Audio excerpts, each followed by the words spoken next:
সোমে কড়া বার্তা দিয়েছিলেন মুখ্যমন্ত্রী, আর মঙ্গলবার থেকে অ্যাকশনে নেমেছিল পুলিশ প্রশাসন। বৃহস্পতিবার মমতা বন্দ্যোপাধ্যায় সাময়িক অভিযান বিরতির ঘোষণা করলেও শুক্রবার উচ্ছেদ অভিযান চলল দুই জেলার একাধিক জায়গায়। তার মধ্যে উচ্ছেদ অভিযান ঘিরে এদিন রণক্ষেত্রের চেহারা নিল বীরভূমের বোলপুর। বুলডোজারের ওপর উঠে পড়ে বিক্ষোভ দেখাতে শুরু করেন ব্যবসায়ীরা। পুরসভার কর্মীদের সঙ্গে ধস্তাধস্তি বেঁধে যায় স্থানীয় দোকান মালিকদের।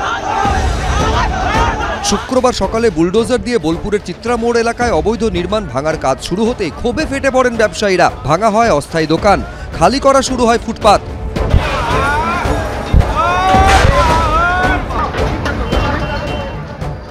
পরিস্থিতি সামাল দিতে ঘটনাস্থলে পৌঁছন বোলপুর থানার পুলিশ ও পুরসভার চেয়ারম্যান পর্ণা ঘোষ।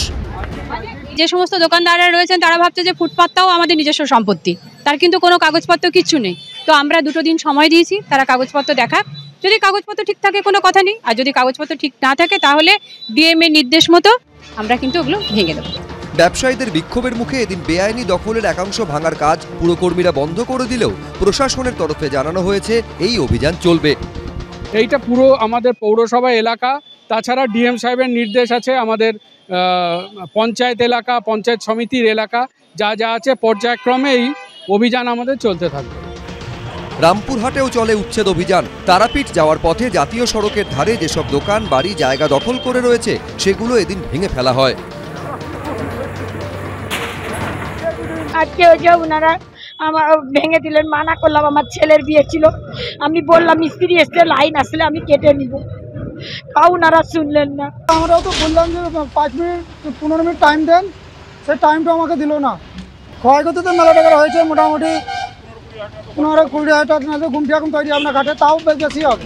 উত্তর 24 পরগনার বসিরহাটের টাকি পুরসভার 14 ও 15 নম্বর ওয়ার্ডেও এদিন বেআইনি দোকান সরিয়ে দেওয়া হয়। দোকানদারদের পুনর্বাসনের কথা জানিয়ে মাইকে প্রচার চলে। আমার এই দুয়ার জায়গা এটা তাও তুলে নিতে বলছে। আমি এখানে 17-18 বছর, কেউ স্বামী নেই, মারা গেছে, আমি 2টো বাচ্চা নেই, এই করে খাচ্ছি এখানে বসে। এইটুকু জায়গার মধ্যে এই দুয়াতে আমার জায়গা আর নেই, এইটুকু বসেছি, তাই এক্ষুনি বলছে তুলতে। হাসনাবাদ বাজারের বিভিন্ন রাস্তা থেকে সরিয়ে দেওয়া হয় একাধিক দোকানদারকে। ভাস্কর মুখোপাধ্যায়, সমীরণ পাল, এবিপি আনন্দ।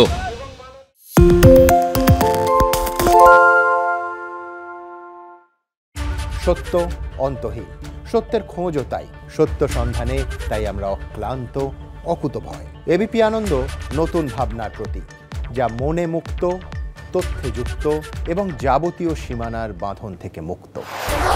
সীমা না শব্দটির মধ্যে লুকিয়ে আছে মানা শব্দটি, যেন চোখ রাঙানি এক অদৃশ্য ব্যানাজার, যা আটকে রাখে আমাদের এক ছোট্ট গণ্ডির মধ্যে। একমাত্র সঠিক খবরই গড়ে তুলবে এক মুক্ত সমাজ। সেই জগৎ গড়ার লক্ষ্যে কোনো সীমানার ঠুকুটি আমরা মানব না। এবিপি আনন্দ এগিয়ে থাকে, এগিয়ে রাখে।